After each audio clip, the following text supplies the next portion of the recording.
মিশর আফ্রিকার একটি প্রাচীন রাষ্ট্র। ইংরেজিতে ইজিপ্ট, বাংলায় মিশর। মিশর আরবি শব্দ যার মানে সরকার ও আইন কানুন বিশিষ্ট রাষ্ট্র। পবিত্র কুরআন ইজিপ্টকে মিশর হিসেবে আখ্যায়িত করেছে। মিশর এক প্রাচীন সভ্যতার কেন্দ্র হিসেবে পরিচিত, যেখানে প্রায় ৫,০০০ বছর আগে প্রথম সমাজ ব্যবস্থা গড়ে উঠেছিল। নীল নদের তীরে গড়ে ওঠা এই সভ্যতার প্রাচীন নিদর্শন হিসেবে রয়েছে বিশাল পিরামিড এবং মমি। মিশরের ফারাওরা ছিলেন বিশ্বখ্যাত রাজা, যারা তাদের জাঁকজমকপূর্ণ জীবনযাপন এবং কৃতিত্বের জন্য পরিচিত। তাহলে চলুন আজকে আমরা মিশর সম্পর্কে জানা অজানা তথ্যই জানব।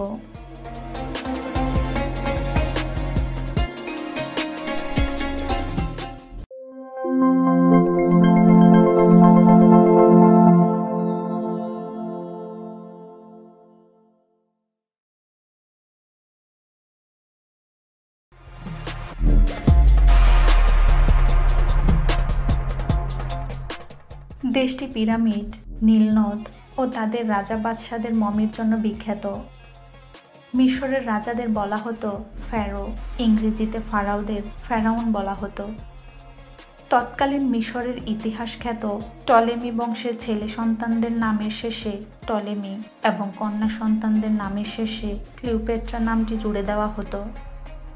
ইতিহাস বিখ্যাত যে ক্লিওপেট্রার নাম আমরা শুনেছি, তিনি হলেন মিশর শাসনকারী টলেমি বংশের শেষ শাসক সপ্তম ক্লিওপেট্রা।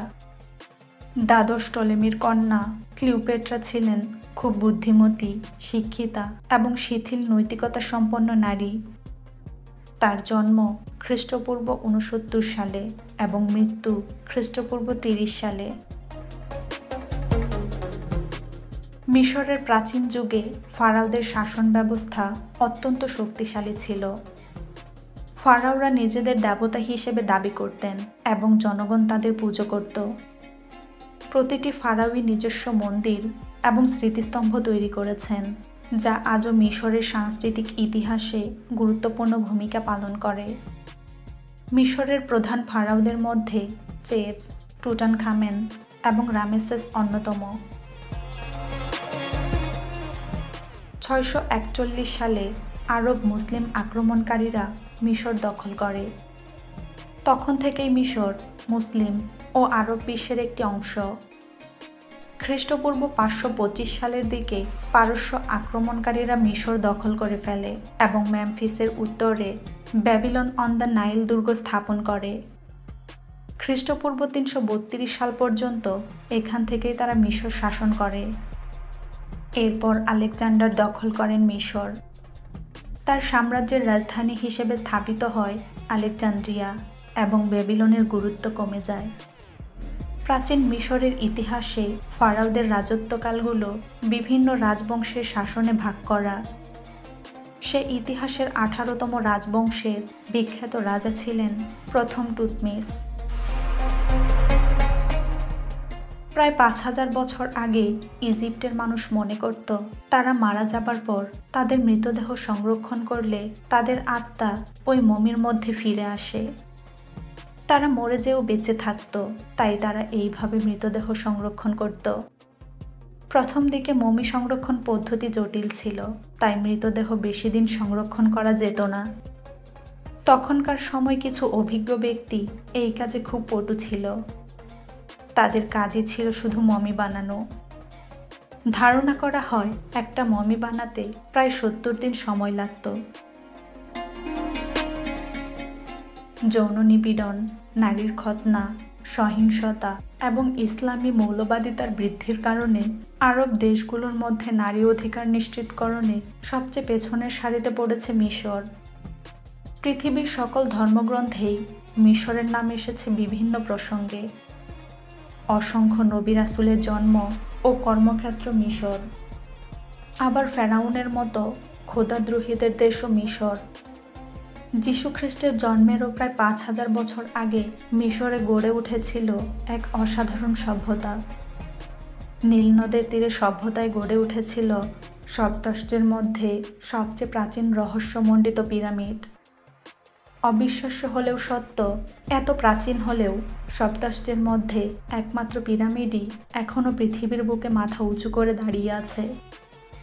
রাজবংশের রাজাদের মমি সমাধিস্থ করা হতো পিরামিডের ভিতরের গোপন কক্ষে, আর রাজার সঙ্গে সঙ্গে সমাধিস্থ করা হতো প্রচুর ধনরত্ন, দাসদাসী। কাদেশের যুদ্ধ বিজয়কে স্মরণীয় করে রাখার জন্য 1244 খ্রিস্টপূর্বে ফেরাউন দ্বিতীয় রামসিস নিজেকে চিরস্মরণীয় করে রাখতে নির্মাণ করেছিলেন মাবাদে আবু সাম্বল। পাহাড় কেটে এটি নির্মাণ করতে সময় ব্যয় হয়েছিল 20 বছর। মন্দিরটি কাদেশ বিজয়ের স্মরণে নির্মিত হলেও সেই সময়ের বিখ্যাত দেবতা আমনের অনুসারী ফেরাউন চেয়েছিল এর মাধ্যমে প্রতিবেশী রাজ্য ও গোত্রগুলোকে বিস্মিত বা মুগ্ধ করা। এছাড়াও তাদের কাছে তৎকালীন মিশরীয় ধর্মকে সমুন্নত করে তোলাও তার একটি বিশেষ উদ্দেশ্য ছিল। মন্দিরটির প্রবেশ মুখে রয়েছে তাদের ছোট বড় 8টি ভাস্কর্য, 4টি বড়, 4টি ছোট। বড় 4টির মধ্যে একটি ফেরাউনের, বাকি 3টি তার মাবুদদের, আর ছোট 4টিতে একটি তার, আরেকটি তার স্ত্রী আসিয়া নিফিরতানির, বাকি 2টি তার উপাস্যদের। ফারাও যুগ অতিবাহিত হওয়ার পর তা বিরান হয়ে 1813 সাল পর্যন্ত সাহারা মরুভূমির বালিতে ঢাকা পড়ে, মানুষের আড়ালে চলে যায়। 1817 সালে ইটালিয়ান প্রত্নতাত্ত্বিকবিদ বিলুঞ্জির তল্লাশিতে আবু সাম্বল নামক এক ছোট বালকের মাধ্যমে প্রাসাদটির সন্ধান পায়। কায়রো থেকে 134 কিলোমিটার দূরে মনোরম ও সুন্দর সুয়েজ শহর অবস্থিত। কৃত্রিমভাবে তৈরি সুয়েজ ক্যানেলের অর্থনৈতিক গুরুত্ব আর বিখ্যাত ইয়াম কাপুর ইসরায়েলের বিরুদ্ধে আরবদের একমাত্র বিজয় স্মৃতি ভাস্কর যুদ্ধের কথা ইতিহাসের অংশ। 7ম শতকের শুরুতেই মিশরে ইসলামের সূচনা হয়। বর্তমান মিশর আরবিভাষী মুসলিম রাষ্ট্র হলেও এটি অতীতের খ্রিস্টান, গ্রিক, রোমান ও প্রাচীন আদিবাসী ঐতিহ্যের গুরুত্বপূর্ণ দিকগুলি এখনও ধরে রেখেছে। আরবি ভাষা মিশরের সরকারি ভাষা। মিশরের জনগণের অধিকাংশই আরবি ভাষাতে কথা বলে। মহানবী সাল্লাল্লাহু আলাইহি সাল্লাম তার জীবদ্দশায় মিশর ও আলেকজান্দ্রিয়ায় রোমক শাসনকর্তা বাদশাহ জুররা মকুকাস ইবনে ইয়ামিনকে ইসলাম গ্রহণের আহ্বান জানিয়ে একটি পত্র প্রেরণ করেন। নীল নদ মিশরের প্রাণস্বরূপ। এই নদীর তীরে কৃষি উন্নত হয়েছে এবং এটি মিশরের অর্থনীতিতে গুরুত্বপূর্ণ ভূমিকা পালন করে আসছে। নীল নদের পানি দ্বারা সেচের ব্যবস্থা সহজ হওয়ার কারণে মিশরে বিভিন্ন ফসল উৎপাদন করা সম্ভব হয়েছে, যা দেশের খাদ্য সুরক্ষায় সহায়ক হয়েছে। মিশরে প্রধানত গম, তুলা, আখ এবং ভুট্টা উৎপাদন করা হয়। এই ফসলগুলি মিশরের অর্থনীতিকে মজবুত করতে সহায়ক হয়েছে। এছাড়াও মিশরের কারুশিল্প, বিশেষ করে তুলা ও লিনেন কাপড়, বিশ্বজুড়ে বিখ্যাত।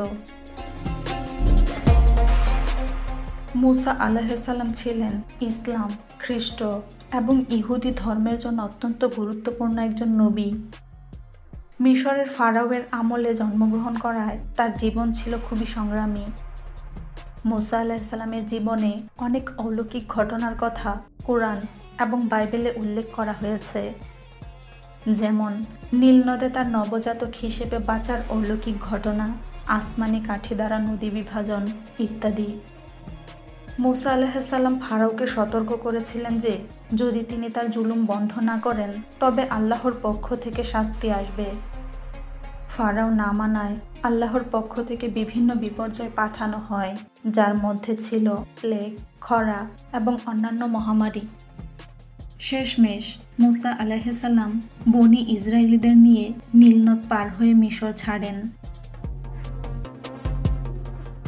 মজার বিষয় হলো মিশরে প্রথম বর্ষপঞ্জি উদ্ভাবিত হয়েছিল। প্রথম মিশরীয়রা বর্তমান টুথপেস্টের আবিষ্কারকও ছিল। তাদের টুথপেস্টের উপকরণ হিসেবে ছিল পুরা ডিমের খোসা, গরুর খুরের গুঁড়ো, আগুনের ছাই। আরও একটি মজার বিষয় হলো প্রাচীন মিশরীয়রা আবার বিয়ের আগে আংটি পরানো প্রথার জনকও। মিশরীয়রা বাম হাতের মধ্যাঙ্গুলিতে আংটি পরত। তাদের আরেকটি বিশ্বাস ছিল বাম হাতের মধ্যাঙ্গুলির একটি শিরা সরাসরি হৃদয়ের সাথে যুক্ত, যেখানে আংটি পরলে বিয়ে দীর্ঘস্থায়ী হবে। পৃথিবীতে প্রথম ফাঁসি দেওয়ার প্রথা মিশর থেকেই শুরু হয়। মিশর অপরূপ সৌন্দর্যের লীলাভূমি। নবী ইউসুফ আলাইহিসসালাম ও মুসা আলাইহিসসালামের স্মৃতি বিজড়িত তীর্থভূমি। এক সময়ের ইসলামী সভ্যতা, সংস্কৃতি ও দ্বীনি ঐতিহ্যের স্মৃতিকাগার। বহু সাহাবী ও মনীষীর পদধূলিতে ধন্য এই শহর আজও অধুনা বিশ্বের জ্ঞান বিজ্ঞান ও ইলমের প্রাণকেন্দ্র।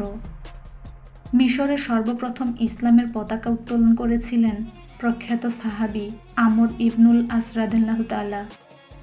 পরবর্তী সময়ে তার হাত ধরেই মিশরের আকাশে উদিত হয় ইসলামের নতুন সূর্য। তিনি মিশরের ইসলামী সভ্যতা ও সংস্কৃতির মূল ভিত্তি রচনা করেন। তার উদ্যোগেই সেখানে মসজিদ ও দ্বীনি প্রতিষ্ঠানের গোড়াপত্তন হয়। জামিউ আমর ইবনুল আস মিশরের প্রথম মসজিদ। মিশরের প্রসিদ্ধ ফুস্তাত নগরীও তার হাতে প্রতিষ্ঠিত হয়। সেটাই ছিল তৎকালীন মিশরের রাজধানী। প্রখ্যাত মুস্তাহিদ লাইস ইবনে সাদ, ইমাম শাফিঈ ও ইমাম বুতি রহমাতুল্লাহ মিশরের মাটিতেই তাদের ইলমের বিকাশ ঘটান। মিশরের জামে আজহারকে গণ্য করা হয় ইসলামী জ্ঞানের সুপ্রাচীন বিদ্যাপীঠ ও ইসলামী সভ্যতা সংস্কৃতি সূতিকাগার হিসেবে। ইসলামী ঐতিহ্য সংস্কৃতি রক্ষায় প্রতিষ্ঠানটির আছে যুগান্তকারী ভূমিকা। আরবি 361 হিজরি সনের 7ই রমজান শুক্রবার জুমার নামাজ আদায়ের মাধ্যমে তৎকালীন ফাতেমীয় খলিফা আল মুইস লিদিনিল্লাহর নির্দেশে তার সেনাপতি জৌহর সিকিল্লি ফাতেমির তত্ত্বাবধানে মিশরের রাজধানী কায়রোতে ইসলামী শিক্ষার আলো ছড়াতে আল আজহার প্রতিষ্ঠিত হয়।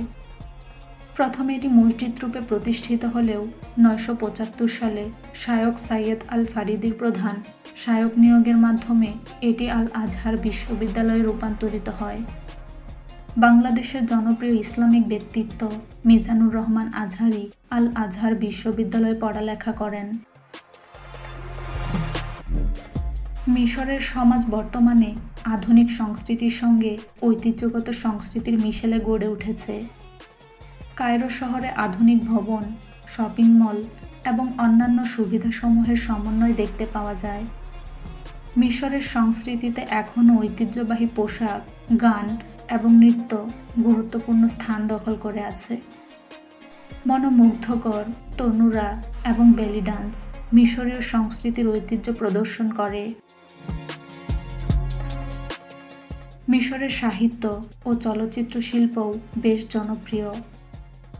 লেখক নাগিব মাহফুজের মতো সাহিত্যিকরা মিশরীয় সমাজ এবং জীবনযাত্রা নিয়ে গুরুত্বপূর্ণ সাহিত্য রচনা করেছেন।